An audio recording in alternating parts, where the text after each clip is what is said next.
I'm here again, your teacher in English, Teacher Jeanette Embolodi Aliado, at Teacher 3 of Pacifico Aquino Elementary School here in Noveleta, Cavite. So this morning, I'm going to give you the video instruction in English. Okay, we are now in week 4. But week 4 is just a continuation of week 3's lesson. And the lesson last week, it is about context clues. So last week, we talked about the 7 context clues, the different types of context clues. And what are those? Okay, so please sit back and relax. Context clues.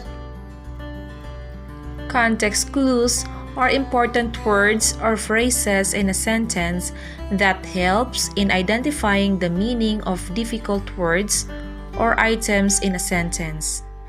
They provide further information about a word or phrases that helps the reader understand its meaning. There are different types of context clues, which includes the following.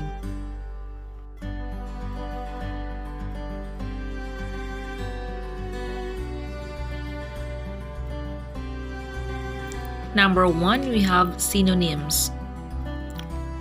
Number 2, definition. Number 3, antonyms.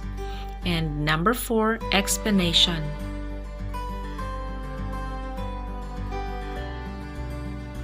Number 5, cause and effect. Number 6, comparison. Number 7, inference. The first one is synonyms or statement clue. It is a type of context clue that provides the synonyms of words to provide the meaning of unfamiliar words. Number 2, definition or statement clue. It is a type of context clue that provides direct statement or meaning of the unfamiliar words.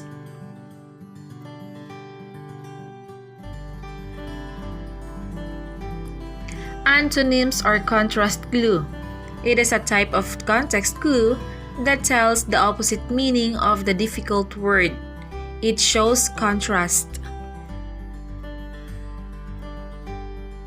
Number 4, explanation or example clue.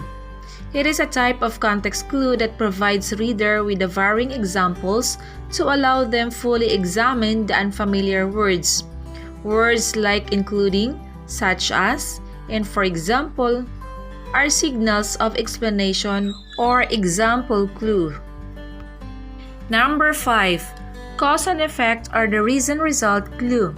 It is a type of context clue that explains the reason and the result of an event or action. Words like because, since, therefore, thus, so may signal context clue. Number 6, comparison or sameness clue. It is a type of context clue that presents the similarities in meaning of context. Words used are like, as, similar to, in the same way, likewise, resembling, to, and also. Number 7, inference or general text clue. It is a type of context clue that provides the meaning of unfamiliar words that can be inferred or guessed from the description of the situation. Let us have some activity. Identify the context clue used in each sentence. I will give the answer right after each number. Directions. Read the statement below using context clues. Identify the meaning of highlighted word.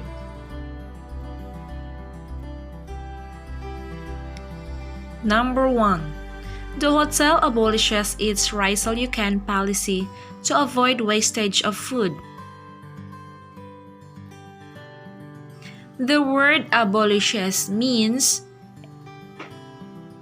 A. Continues, B. Removes, C. Revises, and D. Proposes.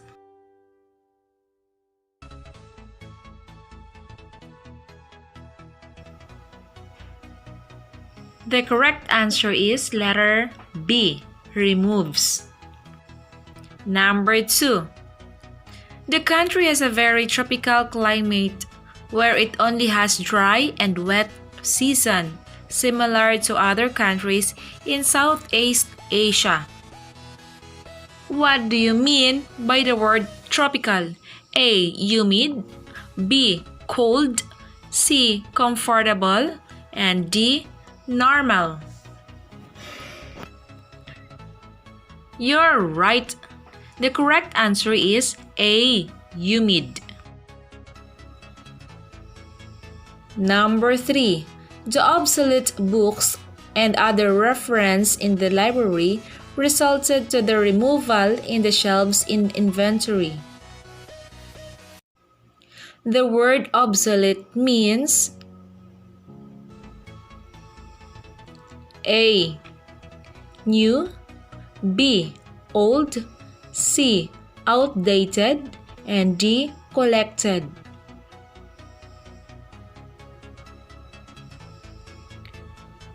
Very good. The correct answer is C. Outdated. Number 4. Beverages such as juices, milk, beers, and soda have increased in price due to low supply and importation issues. What does the word beverages means? A. Drinks, B. Food, C. Bread, D. Pastas.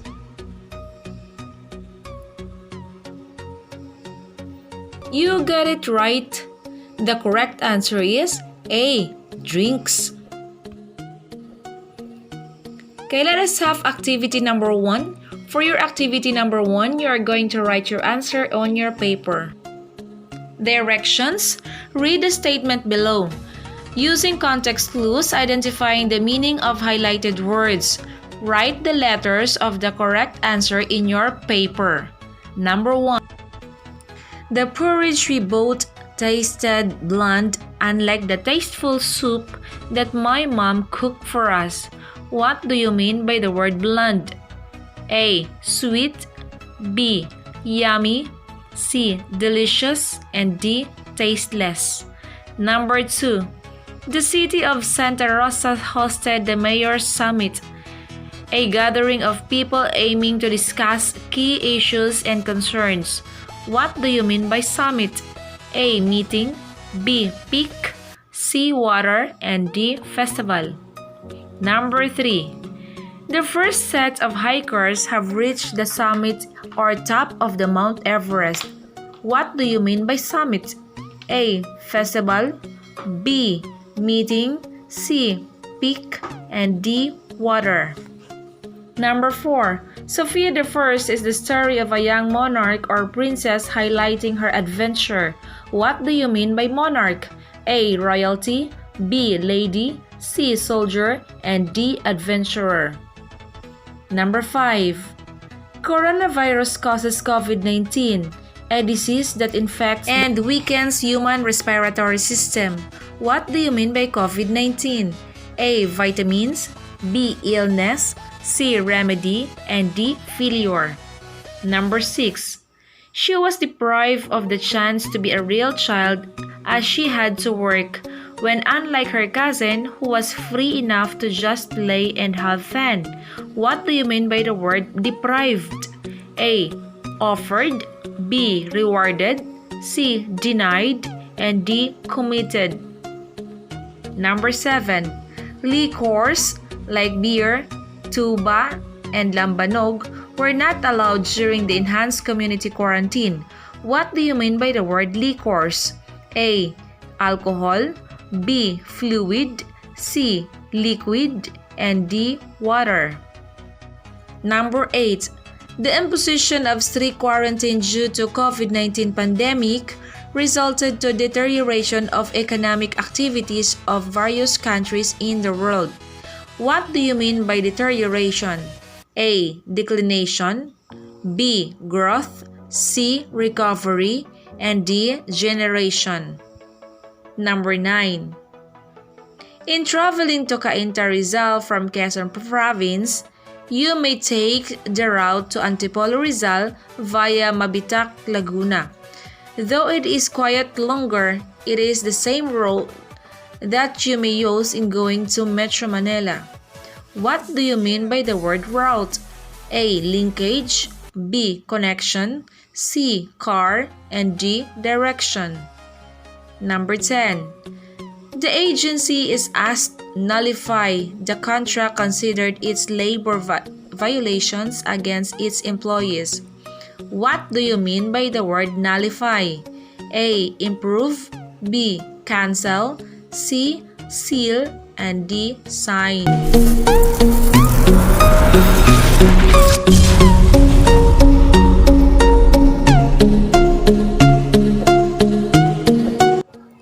Thank you so much for watching, guys. To my pupils, thank you so much for watching, and I hope that you've learned something today. So again, this is your teacher in English, Teacher Jeanette Embolodi Aliado, saying happy learning everyone. See you in my next video.